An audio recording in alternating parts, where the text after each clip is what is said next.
warahmatullahi wabarakatuh. Waalaikumsalam. Sebelumnya terima kasih kepada Bapak Syahril Sadiq yang telah hadir di diskusi kita pada sore ini. Terima kasih juga kepada teman-teman yang telah hadir. Mungkin kami akan membahas yang bertemakan pentingnya ekonomi kreatif sebagai kerekonomian yang baru. Perkenalkan, aku Ahmad Jakaria dengan NIM 24103103100029. Mungkin selanjutnya untuk perkenalan teman-teman dari kelompok 1. Perkenalkan, saya Punya Fatina Tisa dengan NIM 241031333240. Perkenalkan, nama saya Kezia Dian Wirandarta dengan NIM 24103132200018. Perkenalkan, nama saya Lutfi Anggraini dengan NIM 24103133200006. Perkenalkan, nama saya Marcela Nip Andara dengan NIM 241031333260. Perkenalkan, nama saya Yasmin Maya dengan NIM 24103132200064. Perkenalkan, nama saya Muhammad Raiful Maulid Purnomo dengan NIM 24103132100007. Nah ini orang. Dan saya Muhammad Miftah Masola dengan NIM Lanjut akan. 241031321000. Ya, mungkin karena sudah perkenalan, kita langsung masuk ke sesi diskusi atau pemaparan materi dulu dari teman-teman kelompok 1. Untuk pemaparan materi pertama dari Kezia, silakan.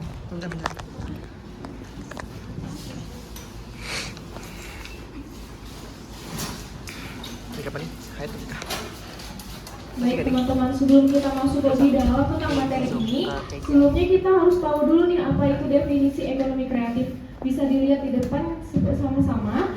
Di depan dikatakan bahwa ekonomi kreatif adalah suatu sistem, merupakan sektor ekonomi yang menekankan pentingnya kreativitas, inovasi, dan ide orisinal dalam menciptakan nilai tambah. Seni, desain, teknologi, dan media merupakan bagian dari sektor ini yang memanfaatkan kemampuan intelektual dan imajinasi untuk menciptakan produk atau jasa yang bernilai ekonomi dan budaya. Pertumbuhan ekonomi bukanlah satu-satunya kontribusi ekonomi kreatif. Hal ini juga memperkuat identitas budaya dan menciptakan peluang kerja baru di era yang didominasi oleh teknologi dan digitalisasi. Maksudnya di sini adalah pesan besar yang ditawarkan oleh ekonomi kreatif tersendiri adalah memanfaatkan cadangan sumber daya yang bukan hanya terbarukan, bahkan tak terbatas, yaitu ide, talenta, dan kreativitas. Negara-negara membangun kompetensi ekonomi kreatif dengan caranya masing-masing sesuai dengan kemampuannya sendiri. Ada beberapa arah dari pengembangan industri kreatif tersebut, seperti lapangan usaha kreatif dan budaya, lapangan industri kreatif, dan hak kekayaan intelektual seperti hak cipta. Saya lanjutkan kepada teman saya.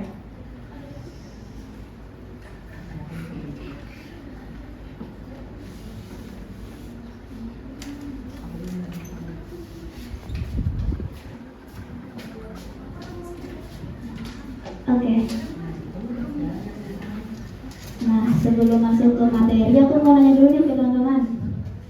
Teman-teman tahu nggak kenapa anak muda zaman sekarang tuh mudah banget sukses di karya, misal konten, musik, atau bahkan aplikasi yang dimana mereka tuh sebenarnya hanya menggunakan laptop dan internet doang gitu. Nah, pernah nggak? Nah, sebenarnya mereka tuh bisa bilang sudah menggunakan ekonomi kreatif, khususnya untuk negara kita, negara NKRI.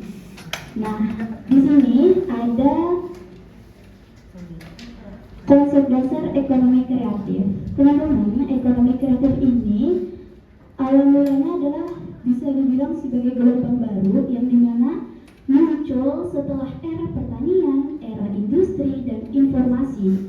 Nah, kalau dulu ya sumber ekonomi kita tuh di tanah, di mesin, atau teknologi, tapi sekarang bergeser nih ke kreativitas manusia. Nah, jadi ekonomi ini bisa dibilang sebagai sistem kegiatan yang meliputi kreasi, produksi, distribusi, pertukaran, dan konsumsi, baik itu jasa ataupun dagang. Nah, bedanya sumber daya utamanya ini bukan lagi berpacu ke alam, tapi dia lebih ke ide talenta, gagasan inovatif yang sifatnya tuh nggak terbatas. Contohnya aja ada mahasiswa Institut Seni Indonesia di Yogyakarta. Mereka itu banyak membuka lowongan sih kayak jasa desain yang dimana mereka itu menggratiskan atau online di platform seperti Fiverr atau Instagram. Nah, kalau dilihat loh, mereka tuh cuma mengandalkan laptop dan internet aja, tapi mereka bisa menghasilkan uang, mereka bisa menjual sampai ke luar negeri yang mana mereka tuh bisa dibayar memakai dolar. Banyak kan dapatnya gitu. Nah, lalu yang kedua, selanjutnya di sini ada konsep penting. Dalam prakteknya ada 3 konsep penting utama untuk ekonomi kreatif. Yang pertama, kreativitas. Kreativitas ini adalah kemampuan menciptakan sesuatu yang baru dan unik. Contohnya aja kayak mahasiswa Universitas Brawijaya, dia tuh membuat aplikasi namanya tuh Kopin. Ada yang pernah dengar lah? Bukan Kopin, Kospin.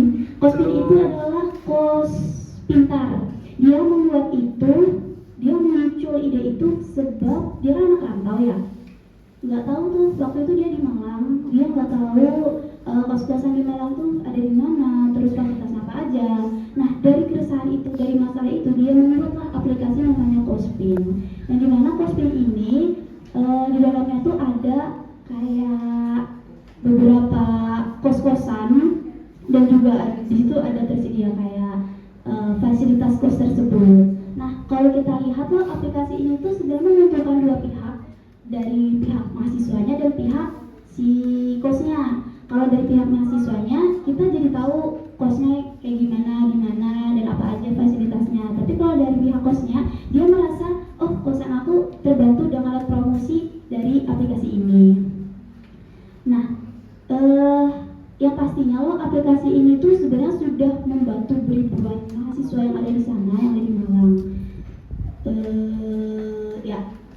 Terus yang kedua, inovasi. Inovasi ini adalah bagaimana nih ide kreatif jika diubah jadi produk atau layanan yang bermanfaat dan bisa dijual. Contohnya kayak tadi, karena kita dapat masalah lo nggak tahu nih, karena anak rantau nggak tahu tempat kos, ya kita buat yang namanya aplikasi. Otomatis aplikasi itu digunakan banyak orang, dapat uang kan? Nah gitu.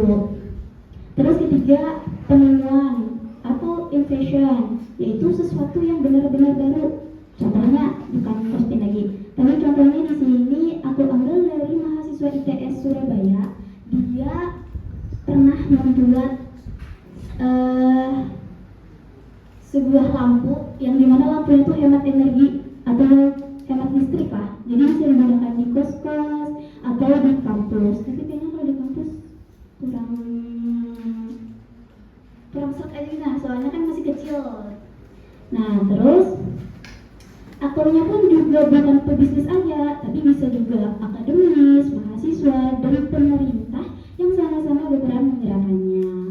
Nah lalu kalau kita lihat di Indonesia, pengembangan ekonomi kreatif ini kan penting banget ya. Walaupun sumber daya alam kita banyak kaya, terus sumber daya manusianya banyak, tapi kita lihat masyarakat Indonesia masih banyak masyarakatnya itu yang hidup di garis kemiskinan. Dan lebih parahnya lagi, bukan parahnya sih, kayak di zaman sekarang produk luar negeri itu lebih mendominasi di Indonesia, betul tidak? Nah, jadi dengan adanya ekonomi kreatif ini bisa menjadi cara kita untuk menjadikan produk lokal tuh jadi naik kelas gitu. Nah, ya selain naik kelas juga bisa meningkatkan kesejahteraan masyarakat, karena kan produk anggapannya kita harus mencintai produk lokal, betul tidak? Apalagi dengan sekarang banyak produk lokal kita sandingkan dengan produk luar tuh gitu. Ya. Nah,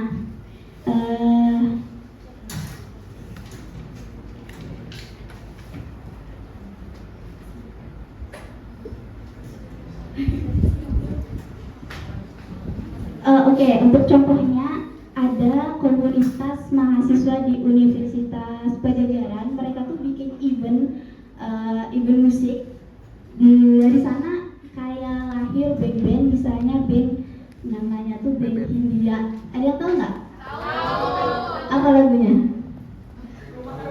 Iya betul, Rumah ke Rumah. Nah itu contoh nyata dari konsep ekonomi kreatif yang dimana itu dihasilkan dari seorang mahasiswa gitu. Nah, komunitas mahasiswa yang ada di Pajajaran itu. Jadi intinya teman-teman, next.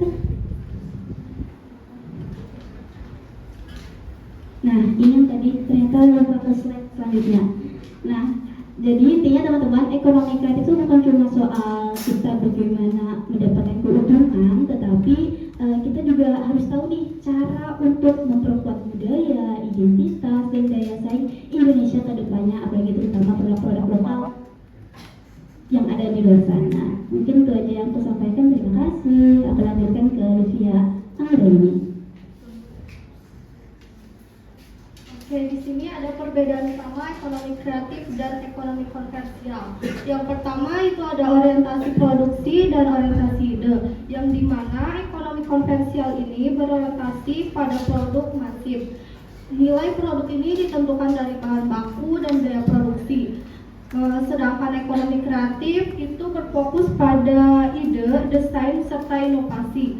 Nilai produk ini ditentukan makna dan kreativitas. Yang kedua itu ada sumber daya utama. Sumber daya utama ekonomi konvensional ini adalah dari sumber daya alam dan modal fisik seperti kapas, mesin, dan energi. Sedangkan ekonomi kreatif itu sumber dayanya dari manusia sebagai agen kreatif, yaitu pengetahuan, keterampilan, dan imajinasinya. Yang terakhir itu ada karakter produk. Ekonomi konvensional itu karakter produknya yaitu standar, seragam, dan mudah ditiru.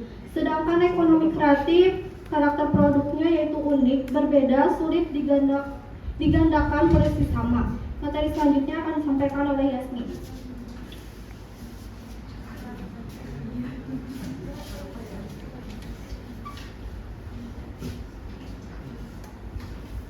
Oke, karena tadi kan sudah dijelaskan oleh Lutfia mengenai ekonomi kreatif, yang mana ekonomi kreatif itu membutuhkan ide, pokoknya unsur-unsur kreativitas di dalam produk, barang, atau jasa tersebut. Lalu di sini ada perbedaan ekonomi kreatif dan konvensional, yaitu yang pertama, ekonomi kreatif itu mengutamakan kreativitas, namanya aja ekonomi kreatif. Kadang mungkin ekonomi kreatif tidak ada unsur kreativitasnya gitu. Lalu hal itu dilakukan untuk menciptakan produk atau jasa yang baru, berbeda, bernilai, dan komersial. Karena barang yang kayak itu tuh inovasi baru, pasti kan jarang tuh ada yang pakai, yang mana nilainya tuh bisa aja lebih tinggi daripada barang-barang yang lain karena adanya kreativitas. Karena nggak semua orang itu bisa mengeluarkan idenya, mungkin ada aja di otaknya, cuman dia nggak bisa mengeluarkan. Lalu cirinya itu yang pertama, produk atau jasa berbasis kreativitas, bukan eksploitasi SDA. Lalu yang kedua, melibatkan akademisi, pebisnis, dan pemerintah atau triple helix. Lalu yang ketiga, berorientasi pada nilai tambah berkelanjutan. Dan yang terakhir, menciptakan lapangan kerja baru di sektor digital, seni, budaya, dan inovasi. Lalu untuk ekonomi konvensional sendiri, itu berorientasi pada mekanisme pasar yang bebas dan perdagangan internasional. Jadi ekonomi konvensional ini dia nggak yang terlalu mementingkan ide atau kreativitas di dalam barang atau jasa tersebut. Dia itu hanya mementingkan kualitas barangnya, karena itu akan disuplai ke pasaran, yang mana orang-orang pasti maunya kualitasnya bagus dong. Lalu cirinya yang pertama, fokus pada efisiensi produk dan perdagangan bebas. Lalu yang kedua, tidak mengutamakan kreativitas berpikir sebagai faktor utama. Ya mungkin ada aja kreativitasnya, mungkin kayak memikirkan ini barang apa ya atau bahan apa ya yang kita pakai biar produk kita tuh sorry iklan sebentar. Sampai tadi jadi sebenarnya konvensional tuh bisa aja ada unsur kreatifnya sedikit ya, mungkin karena mereka memikirkan kayak bahan apa ya yang kita pakai untuk produk kita nih supaya kualitasnya bagus terus diterima di pasaran gitu. Lalu aktor penggerak dalam pelaku pasar atau bisnis tanpa keharusan melibatkan akademisi atau cendekiawan. Jadi untuk mengerjakan ekonomi konvensional ini dia cuman butuh kayak tenaga kerja aja sih, kayak tenaga kerja, pokoknya fisik lah. Lalu yang keempat, sumber daya utama itu adalah sumber daya alam, tenaga kerja dan modal. Kenapa dia pakai sumber daya alam? Karena ekonomi konvensional ini kan dia kayak pabrik industri gitu loh, kayak yang mengolah bahan mentah, kayak misalkan kapas itu kan bahan mentah tuh, itu kan sumber daya alam, lalu diolahlah menjadi benang, dari benang itu diolahlah menjadi kain, lalu ada kain katun, ada teksel dan lain sebagainya. Baru dari kain itu baru disuplai ke pasaran, yang mana kain itu bisa aja diolah menjadi misalkan kayak sasirangan, kayak kain polosan misalkan diolah jadi sasirangan, otomatis kan nilainya bertambah gitu.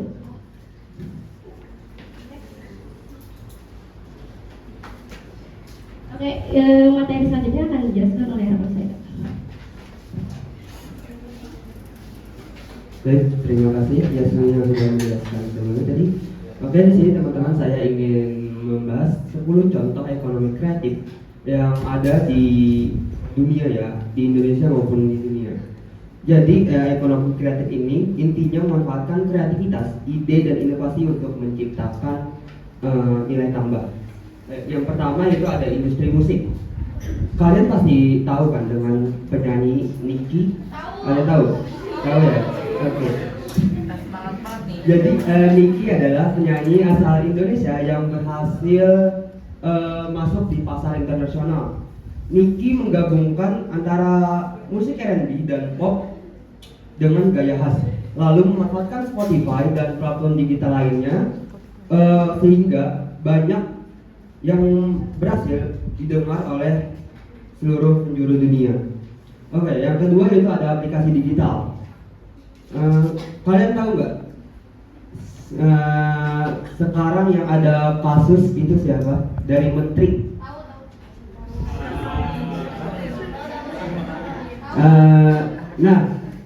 Sebelum jadi menteri pendidikan, dulu dia itu adalah seorang pengusaha yang menciptakan Gojek. Pasti kalian di sini sering menggunakan aplikasi Gojek ya? Sering. Nah, aplikasi Gojek itu awalnya adalah sekedar ojek online, tapi sekarang dia sudah berhasil membangun jadi super app dengan lebih dari 20 layanan, mulai dari transportasi, pesan makanan hingga bayar tagihan. Selain memudahkan hidup, Gojek juga menciptakan lapangan kerja bagi jutaan mitra driver. Nah, yang ketiga itu ada kriya atau kerajinan. Saya ambil sini dari tenun ikat dari NTT. Tenun ikat itu merupakan warisan budaya Indonesia dengan sentuhan desain modern. Produk ini kini bisa masuk ke pasar internasional. Jadi budaya lokal tidak hanya dilestarikan, tapi juga bisa memberi nilai ekonomi. Yang keempat yaitu ada desain produk dan fashion. Biasanya produk ini banyak dibeli oleh anak muda zaman sekarang, atau bahkan banyak yang sering suka outdoor. Jadi brand ini adalah brand Iger yang fokus pada perlengkapan outdoor.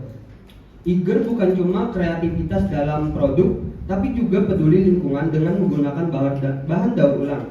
Ini contoh bagaimana ekonomi kreatif bisa digabung dengan prinsip keberlanjutan. Terus yang kelima ada film dan animasi. Siapa di sini yang suka nonton film animasi kartun? Kakak. Kalian tahu film Toy Story atau Finding Nemo? Tahu. Nah, itu merupakan film karya Pixar. Mereka menggunakan teknologi animasi mutakhir, tapi yang bikin kuat adalah ceritanya yang dapat menyentuh penonton, dramanya mungkin gitu. Jadi contoh ini bagaimana cerita dan teknologi bisa disatukan menghasilkan karya mendunia. Terus yang keenam ada kuliner kreatif. Contohnya saya ambil itu martabak kekinian dari makanan tradisional sederhana lalu ditambah dengan topping Nutella, Oreo atau varian rasa modern sekarang seperti matcha. Kreativitas kecil seperti ini bisa membuat produk lama kembali diminati oleh generasi muda. Terus yang ketujuh ada fotografi dan seni visual. Saya ambil contohnya Annie Leibovitz, itu fotografer dunia yang terkenal dengan potret ikonik selebriti. Karyanya bukan sekedar dokumentasi tapi seni visual yang bernilai tinggi. Ini menunjukkan bahwa seni kreatif bisa menjadi profesi internasional. Terus yang kedelapan ada periklanan. Kalian tahu kan di sini brand Nike? Tahu. Nah, agensi Wieden Kennedy dikenal dengan kampanye Just Do It untuk Nike. Iklan kreatif ini bukan hanya menjual produk, tapi membangun citra dan gaya hidup. Inilah bukti bahwa ide out of the book bisa memberi dampak global. Terus yang ke-9 ada arsitektur. Firma ini dikenal dengan desain arsitektur futuristik karya Zaha Hadid, arsitek wanita. Peraih banyak penghargaan internasional, bangunannya unik dengan bentuk dinamis dan organik yang menantang konvensi. Kreativitas ini mampu membentuk landscape dan identitas kota di berbagai belahan dunia. Dan yang terakhir itu ada konten digital dan influencer. Di sini saya ambil contohnya, di Indonesia kita punya Raditya Dika, yang pastinya semua orang kenal dengan beliau. Raditya Dika dimulai dari penulis buku, ia berkembang jadi konten kreator YouTube dan influencer. Dengan kreativitas, ia bisa membangun komunitas besar sekaligus menghasilkan karir baru di era digital. Next.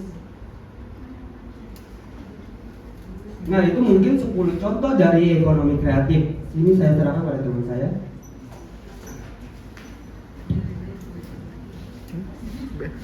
Aman. Oke, aku melanjutkan. Itu tadi merupakan adalah contoh dari ekonomi kreatif. Oke, sekarang kita akan masuk contoh dari ekonomi konvensional. Oke, sebelumnya aku mohon kita ingin melanjutkan apa yang dibahas dari Bang Reva tadi. Oke, tadi kan oke, ini secara garis besar contoh ekonomi kreatif itu kan berarti dari mana? Dari apa tadi?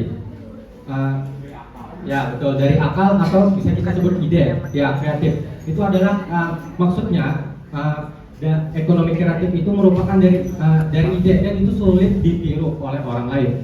Sedangkan untuk contoh ekonomi konvensional, oke, pertama itu adalah pertanian tanaman pangan atau padi atau beras itu artinya kan homogen.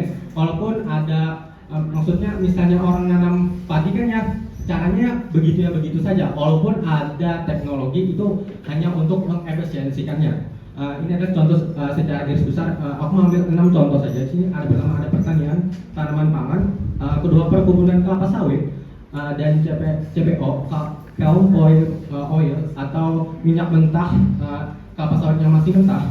Ketiga ada pertambangan batu bara, keempat ada industri semen, kelima industri tekstil dan pakaian jadi atau konveksi, yang keenam adalah perikanan tangkap. Oke, dari ke-6 contoh ini mungkin bisa kalian mungkin bisa kalian tahu sudah dari sini bagaimana perbedaan dari contoh ekonomi kreatif. Dari ke-6 ini secara garis besar yaitu adalah jika dia ingin mendapatkan keuntungan itu tidak maksudnya nggak usah menggunakan ide yang terlalu kreatif. Jadi mereka harus memerlukan untuk mendapatkan cuan itu harus memproduksi secara besar atau secara masif tadi. Dan itu untuk mendapatkan cuannya juga itu harus efisiensi. Kan kalau ekonomi kreatif efisiensinya itu dari mana? Kan itu dari apa? Dari hak branding dan lain-lain. Oke, contohnya aku ambil di sini perbandingannya batu bara. Contoh, jika ada batu bara Haji Isam. Ya kalau misalnya batu bara Haji Isam itu dijual keluar dan ada batu bara, anggapannya batu bara dari contohnya saja Rakabuming misalnya, kan ya misalnya orang misalnya mau beli batu bara nih, produsen kan mereka itu ya kalau dilihat apakah sangat berpengaruh hak IP, HKI-nya itu hak intelektual, hak kekayaan intelektual atau IP intellectual property atau dari merek kekayaannya itu. Jika pertambangan batu bara Haji Isam dengan pertambangan batu bara Rakabuming, orang pasti akan beli ya kalau batu bara tetap batu bara kayak gitu, walaupun untuk cuannya sendiri itu tidak terlalu fokus pada hak merek kayak gitu. Itu adalah contoh ekonomi konvensional. Jadi mereka untuk mendapatkan cuannya itu secara garis besar, kalau dari ekonomi kreatif itu berfokus pada ide dan kreatif dan itu sulit ditiru. Untuk ekonomi konvensional sendiri itu dari cuannya itu secara garis besar itu secara jumlah produksinya itu harus besar atau volumenya sendiri dan efisiensi dan secara logistik dari awal sampai ke pasarnya kayak gitu. Jadi harus diefisiensikan. Mungkin sih itu saja perbedaan yang dari ekonomi kreatif dan konvensional untuk contohnya. Selanjutnya itu akan dibahas mengapa ekonomi kreatif itu perlu dikembangkan. Ya, kepada Marsha, tempat dan waktu dipersilakan.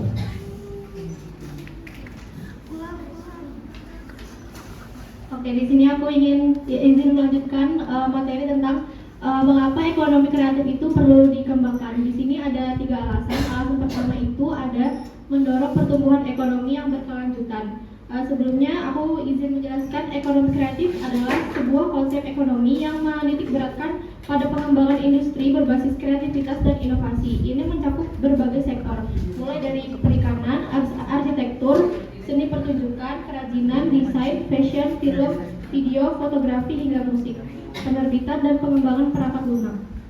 Nah, di sini aku izin menjelaskan mengapa ekonomi kreatif perlu dikembangkan secara menyeluruh. Yang pertama ada mendorong pertumbuhan ekonomi yang berkelanjutan. Ekonomi kreatif menawarkan jalur baru untuk pertumbuhan ekonomi yang tidak hanya bergantung pada sumber daya alam atau manufaktur tradisional.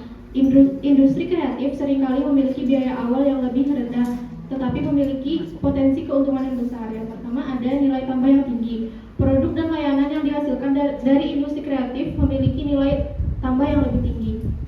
Yang kedua ada diversifikasi ekonomi. Mengembangkan ekonomi kreatif membantu suatu negara untuk tidak hanya bergantung pada satu atau dua sektor ekonomi saja. Dan yang ketiga ada penciptaan lapangan kerja. Industri kreatif adalah sumber lapangan kerja baru yang signifikan, terutama untuk generasi muda. Alasan yang kedua ada membentuk identitas dan kekayaan budaya. Ekonomi kreatif tidak hanya tentang uang, tetapi juga tentang identitas dan budaya. Industri ini berfungsi sebagai platform untuk mempromosikan dan melestarikan warisan budaya suatu bangsa. Yang pertama ada promosi budaya lokal. Kerajinan tangan, musik tradisional, tarian, dan seni rupa bisa diangkat ke tingkat internasional melalui ekonomi kreatif. Ini membuat warisan budaya lebih dikenal dan dihargai baik di dalam maupun di luar negeri. Yang kedua ada citra bangsa. Film, musik, dan desain yang berkualitas tinggi bisa menjadi duta budaya. Hal ini membantu membangun citra positif dan modern dari suatu negara di mata dunia. Dan yang ketiga ada peningkatan kualitas hidup. Akses terhadap seni dan budaya meningkatkan kualitas hidup masyarakat. Hal ini tidak hanya memicu kebahagiaan dan kesejahteraan, tetapi juga mendorong pemikiran kritis dan kreativitas di kalangan masyarakat. Dan alasan yang terakhir ada pendorong inovasi dan daya saing. Di era digital, inovasi adalah kunci untuk bertahan dan berkembang. Ekonomi kreatif adalah katalisator utama untuk inovasi di berbagai sektor. Yang pertama ada sinergi antar industri. Ekonomi kreatif seringkali berinteraksi dengan sektor lain, misalnya desain produk dari industri kreatif dapat meningkatkan nilai jual produk manufaktur. Yang kedua ada ekosistem kreatif. Pengembangan ekonomi kreatif menciptakan sebuah ekosistem di mana ide-ide baru bisa tumbuh subur. Dan yang terakhir ada daya saing global. Negara-negara yang berinvestasi dalam ekonomi kreatif cenderung memiliki daya saing yang lebih baik di pasar global. Mereka tidak hanya menjual barang, tetapi juga ide, konsep, dan pengalaman yang memiliki nilai tambah unik. Secara keseluruhan, pengembangan ekonomi kreatif bukan lagi sekedar pilihan, tetapi kewajiban. Ini adalah cara untuk menciptakan pertumbuhan ekonomi yang inklusif dan berkelanjutan sambil memperkuat identitas budaya dan mendorong inovasi. Oke, mungkin dari saya segitu aja. Saya balikan ke moderator.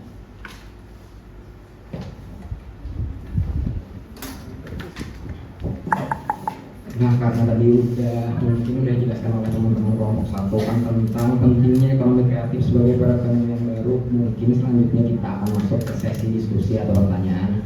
Jadi sesi diskusi atau pertanyaan ini dibagi menjadi 2 sesi. Jadi sesi pertama ada 3 pertanyaan, sesi kedua ada 3 pertanyaan. Mungkin untuk sesi pertama, awal hitung dari 3, 2, 1.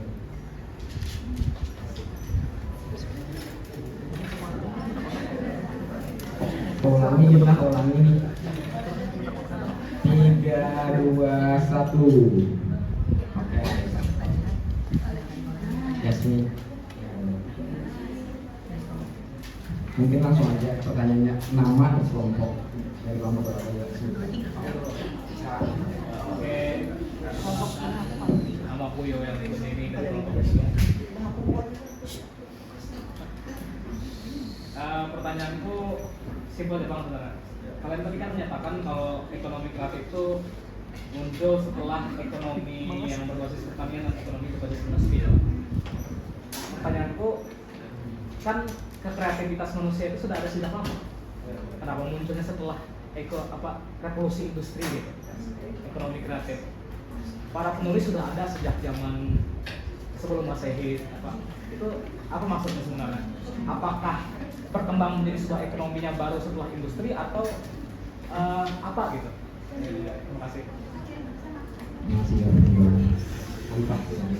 Sebelumnya perkenalkan, nama saya Anfaya Rahman dengan NIM 2410313200021 dari kelompok 3. Jadi pertanyaan aku dalam menghadapi dominasi produk luar negeri, jadi bagaimana itu strategi ekonomi kreatif dapat memperkuat produk lokal agar mampu bersaing secara internasional? Mungkin itu saja pertanyaan dari aku. Terima kasih. Oke, makasih Arifah. Lanjut Yasmin. Oke, perkenalkan, nama aku Yasmin Kuratoain dengan NIM 2413132200054 dari kelompok 5. Izin bertanya tadi terkait pemaparan dari Yasmi kalau nggak salah tentang perbedaan ekonomi kreatif dan konvensional ya. Tadi itu ada menyinggung adanya peran dari triple helix. Nah, kira-kira gimana caranya ekonomi kreatif ini dapat membagi manfaat secara adil terhadap triple helix tadi yang berkontribusi terhadap ekonomi kreatif tadi? Terima kasih. Oke, makasih Yasmin. Bagi yang pertanyaan ini mungkin bisa dikirim pertanyaannya ke grup Pak.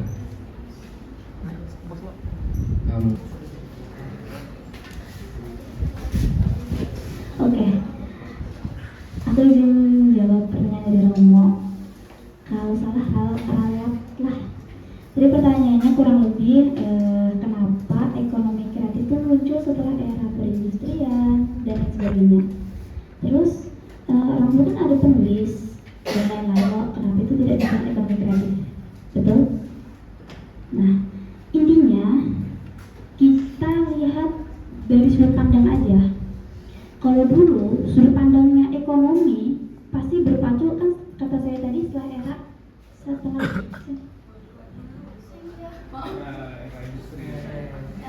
era sudut pandangnya industri dan informasi. Orang dulu kan pasti kayak berpatok ke tanah, jadi petani, jadi nelayan, ekonomi dulu, ya kan? Nggak ada tuh kayak sekarang jadi content creator, jadi youtuber, jadi apa yang game-game apa streaming itulah adalah dulu, nggak ada loh. Nah, kalau mau hubungannya dengan penulis itu kenapa nggak disebut ekonomi kreatif? Sebenarnya beda sudut pandang aja. Mereka dipandang dulu tuh lebih ke budaya, bukan ke ekonomi kreatif gitu teman-teman. Terus udah sih. Untuk Rama bisa dipahami kah? Atau mungkin ada dari teman-teman saya? Mungkin tambahan kan aku dan itu sebenarnya nangkap aja, cuman kayaknya harusnya nggak sama.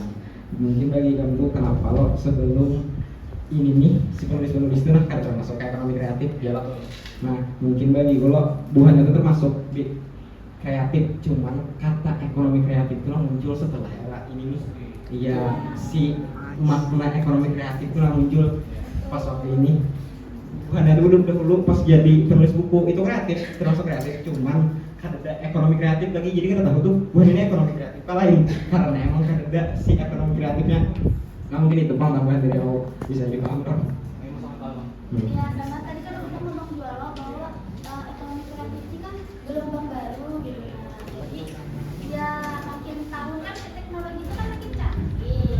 Mungkin dong kita terus berpacu ke pertanian, gitu. Oke, keren banget Nika.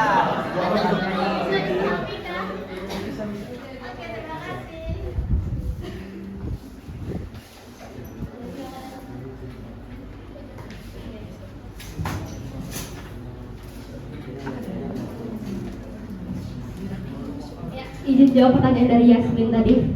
Pertanyaannya adalah bagaimana cara memastikan triple helix mendapatkan manfaat secara adil dalam kontribusinya terhadap aircraft. Jadi supaya mereka tuh adil dalam kontribusinya, pokoknya adil dalam perannya kayak itu kunci utamanya itu adalah pembagian job desk yang tepat sih. Pokoknya pembagian kayak kejelasan peran dalam ekonomi kreatif itu kan triple helix itu ada 3, ada akademisi, pebisnis, dengan pemerintah. Jadi tugas-tugasnya tuh kayak akademisi itu melakukan riset, mungkin kayak melakukan riset pasar, pokoknya barang-barang apa sih yang dibutuhkan orang saat ini gitu, itu bagian akademisi.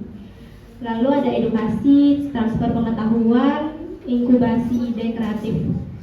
Terus ada pebisnis.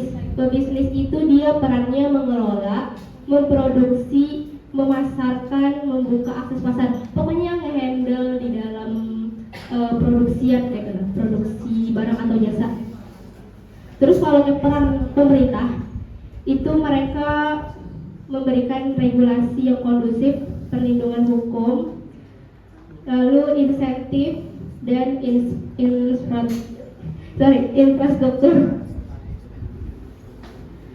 Lalu regulasi itu kayak aturan atau kebijakan resmi kayak undang-undang gitu. Pokoknya hukum yang melindungi tentang perdagangan, tentang distribusi barang gitu. Lalu insentif itu bentuk dukungannya. Oke, mungkin itu aja sih intinya, kesimpulannya supaya adil itu kuncinya adalah pembagian job desk yang tepat begitu. Mungkin maaf sebelumnya tadi aku sampai sempat ngecek pertanyaan yang aku tulis lagi di grup. Aku yang salah ketika atau gimana, tapi yang aku maksud itu manfaatnya yang didapatkan dari triple helix tadi, bukan pembagian peran yang secara adil. Jadi aku ingin mempertanyakan manfaat yang adil tuh buat triple helix itu apa, bukan peran yang secara adil buat triple helix tadi. Jadi manfaat yang dia dapat ya maksudnya. Iya. Manfaat dari triple helixnya kayak manfaat yang didapatkan oleh triple helix tadi, karena kan dia triple helix tadi itu berkontribusi loh ke ekonomi kreatif. Iya, jadi apa sih manfaat dari triple helix tadi itu ikut kontribusi dalam ekonomi kreatif tadi itu? Intinya kayak manfaat buat akademisi, buat bisnis gitu ya. Itu sebenarnya manfaatnya intinya pengalaman. Mereka dapat pengalaman. Terus manfaatnya juga kan namanya kayak akademisi, kan mereka melakukan riset tuh, dimana di situ tuh skill mereka tuh kayak dilatih gitu, melakukan riset pasar. Lalu manfaat selain itu mungkin untuk pemerintah sih manfaatnya mungkin ya hukum yang mereka tetapkan itu kayak dijalankan kayak gitu dengan orang-orang yang emang harus berpacu pada hukum itu. Mungkin itu aja sih. Apakah sudah cukup jelas? Untuk indeks yang mengatakan dia adil mendapatkan manfaat tadi itu apa? Oke, aku ingin menambahkan. Oke. Manfaatnya terus bagi supaya adil. Nah, aku ambil contoh di sini ya, misalnya dari pihak akademis dengan pihak pemerintah. Pihak akademis dia meneliti sebuah apa ya, kayak riset atau ide gitu. Nah, lalu pemerintah ini kan seharusnya memberi dukungan kan, sebuah regulasi atau kayak fasilitas, karena si pelaku bisnis si akademis tadi dia mengolah si ide dan risetnya itu jadi sebuah produk yang bisa dijual. Nah, jadi kalau ditanya gimana bagi hasilnya, bukan bagi hasil, dibagi adilnya ya. Kalau dari pihak akademis itu akan dapat pengakuan dan peluang penelitian dari pemerintah. Tapi kalau pemerintah akan mendapat peningkatan ekonomi dan lapangan kerja lewat riset ide yang diberikan oleh si pelaku bisnis akademis tadi. Mungkin itu Kesman dari kami. Oke, terima kasih. Sama-sama.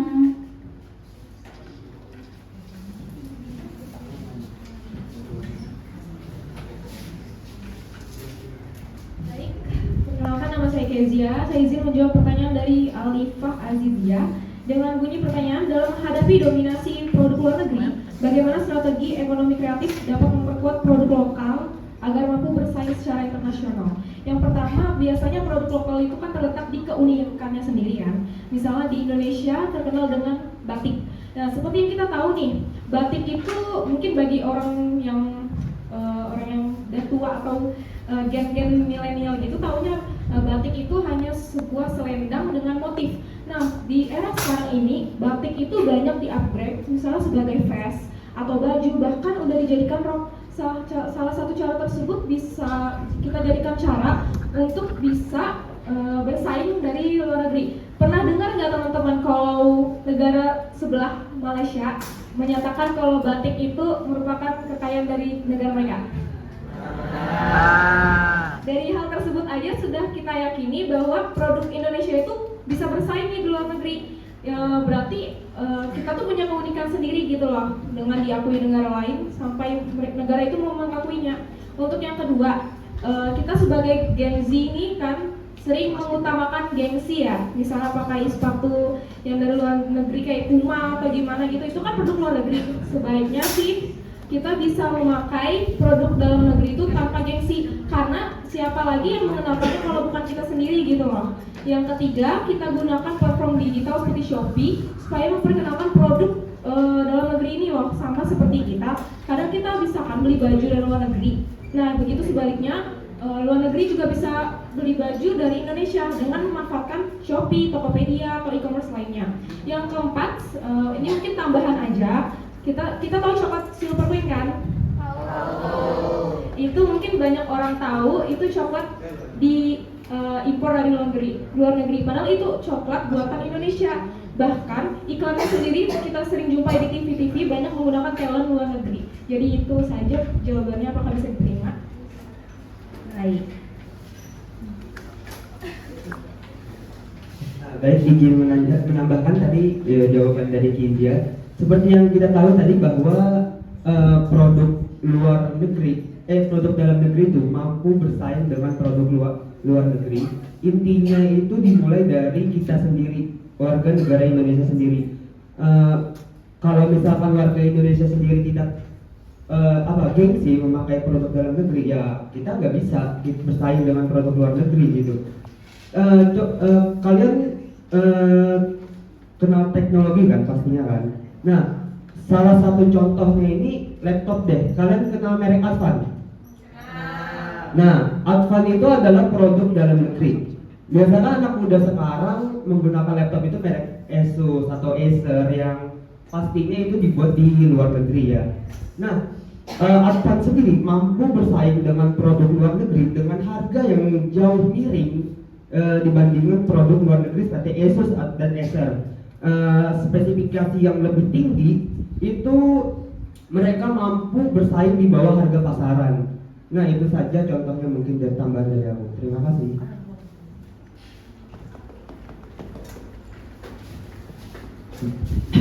Nah, karena tadi mungkin sudah dijawab ya 3 pertanyaan dari teman-teman tadi, mungkin kita masuk ke sesi diskusi yang kedua, yaitu maksimal 3 pertanyaan.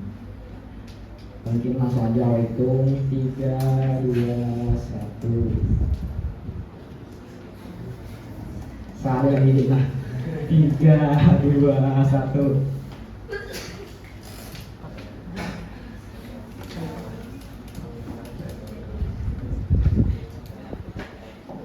Oh, ada di belakang. Silakan langsung aja. Sudah Roland juga ya sini. Roland dulu nih.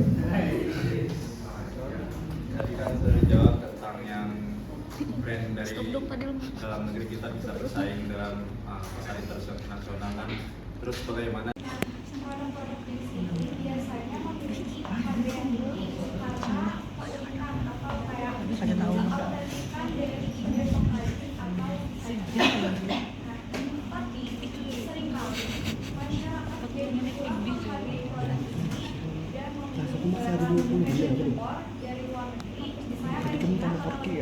ide penghasil atau tapi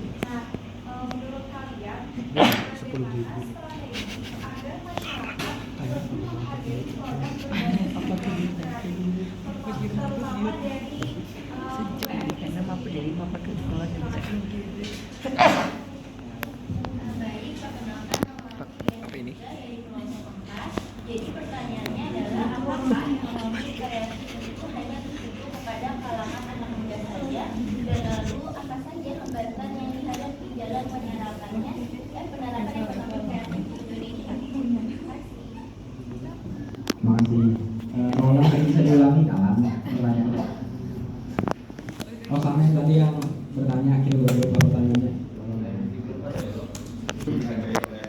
Pihak luar gitu, orang luar gitu. Nah, jadi bagaimana kita menilai itu, apakah itu bisa menjadi sebuah kemenangan ekonomi bagi kita atau malah justru membuat kita kehilangan identitas budaya kita?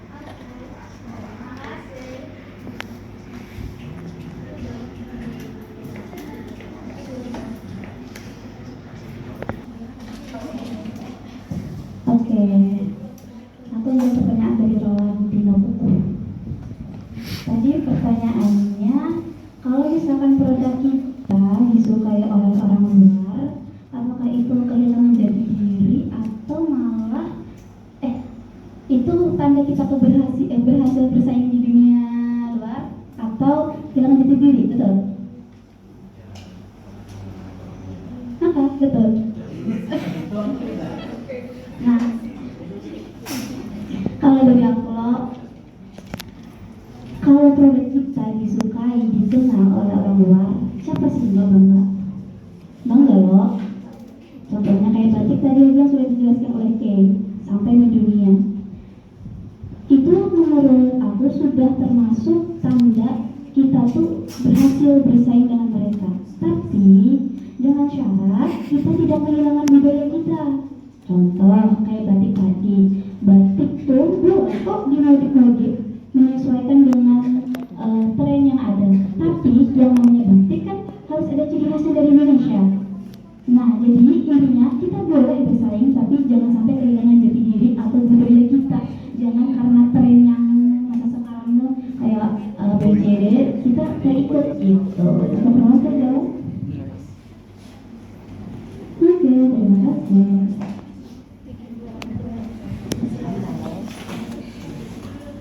Anjay.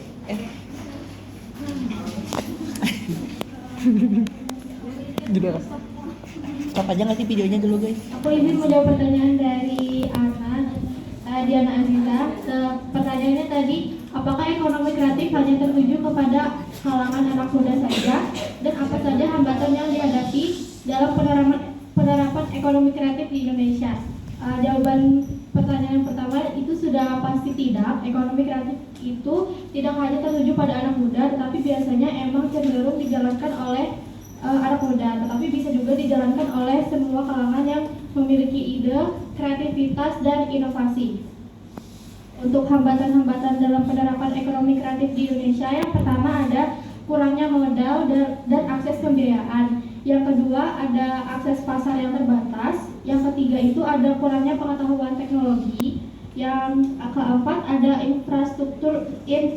infrastruktur belum mendukung. Dan yang terakhir ada kurangnya perlindungan hak cipta. Untuk Ana apakah sudah jelas? Sama-sama.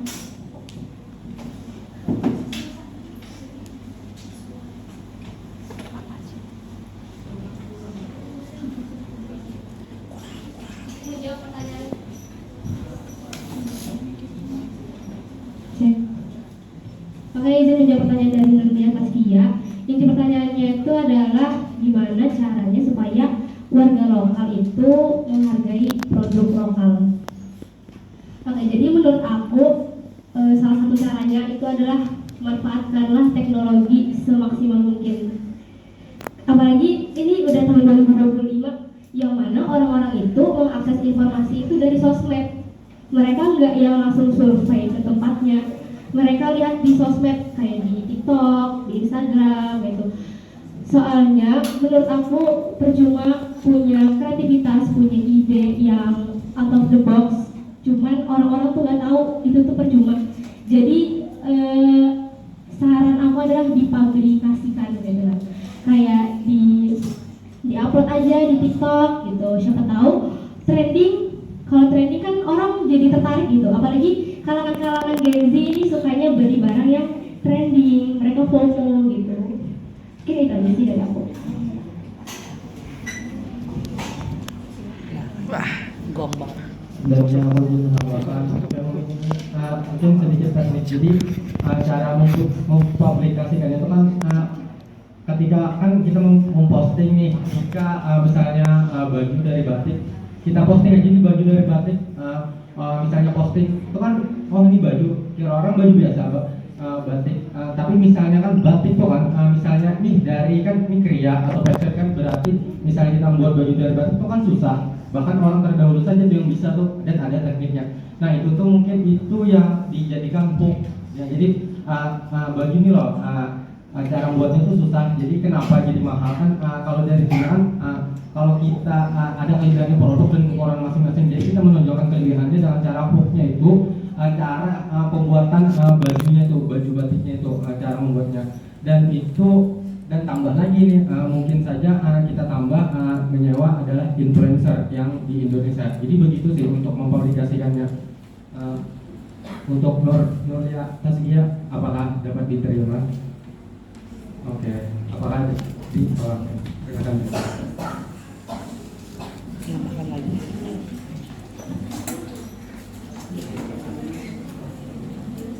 Tuntung presentasi di fungsi penambahan.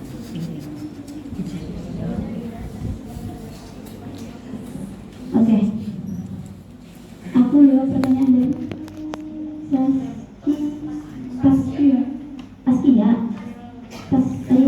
Fadilah. Oke. Gimana cara kita menghargai produk lokal? Sebelumnya gini aja, kalau masalah menghargai produk lokal, kita kembali ke diri sendiri aja. Dari diri kamu aja nih, suka nggak sih produk lokal kita? Suka. Maaf, dari tas. Iya, suka nggak produk lokal lu? Mana itu kan? Luar negeri. Ya, oke. Tapi loh guys, kalau kita open mindset, kita lihat nih, sebenarnya Indonesia tuh nggak kalah-kalah amat sama luar negeri. Banyak loh sudah ternyata brand-brand lokal tuh sudah berhasil bersaing di luar. Aku nggak bisa nyebutin karena banyak banget. Nah, aku ambil contoh dari kalian tahu tas dari bambu kan? Nah, itu loh. Kalau saya itu kan di forum, anak zaman sekarang pasti gengsi loh pakai itu, kayak bagus sih pakai itu. Banyak loh ya brand-brand lokal kayak yang lain-lainnya gitu. Nah, kalau kita lihat loh, sebenarnya kalau kita pakai itu kan artinya aku cinta loh produk lokal Indonesia. Aku bisa mempromosikan kita nih aja. Nah, kalau kita pakai itu sudah dibilang promosi gitu loh. Jadi intinya apa Bu? KPO. Kalau masalah harga enggaknya itu lebih ke persaingan itu kan kayak kampanye. Ya, intinya lebih ke diri sendiri aja. Kalau kita suka sama produk, kita sendiri, kita pasti bisa ngomong ke orang luar. Indonesia nggak kalah loh, produk ini ada ini gitu. Teknologi kayak gitu bisa diambil.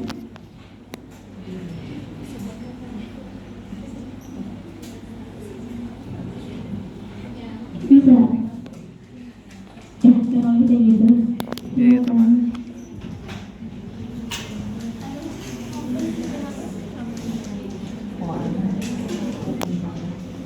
Ya, karena sudah dijawab semuanya kok pertanyaan-pertanyaan dari teman-teman tadi. Mungkin jika masih ada pertanyaan-pertanyaan lagi yang kurang terjawab bisa disampaikan. Apa aman nggak sudah kan? Alhamdulillah. Mungkin Kalau aman, sudah bilang aman. Kita masuk langsung ke kesimpulan.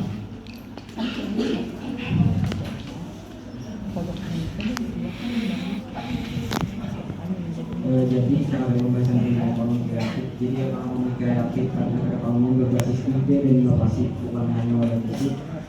Di Indonesia juga sektor ini sangat penting karena meningkatkan kerja serta memperkuat budaya bangsa seperti yang dijelaskan kawan-kawan tadi. Dengan bidang yang luas, ada musik, ada kuliner, ada fashion, ada tadi sembilan tim. Nah, banyak banget jadi hingga aplikasi kita juga. Jadi ekonomi kreatif itu mendorong pertumbuhan berkelanjutan dan daya saing global. Apalagi ekonomi kreatif sekarang tuh sudah banyak diminati oleh beberapa kalangan muda. Banyak kalangan muda yang mulai membangun ekonomi yang baru dengan kreativitasnya masing-masing.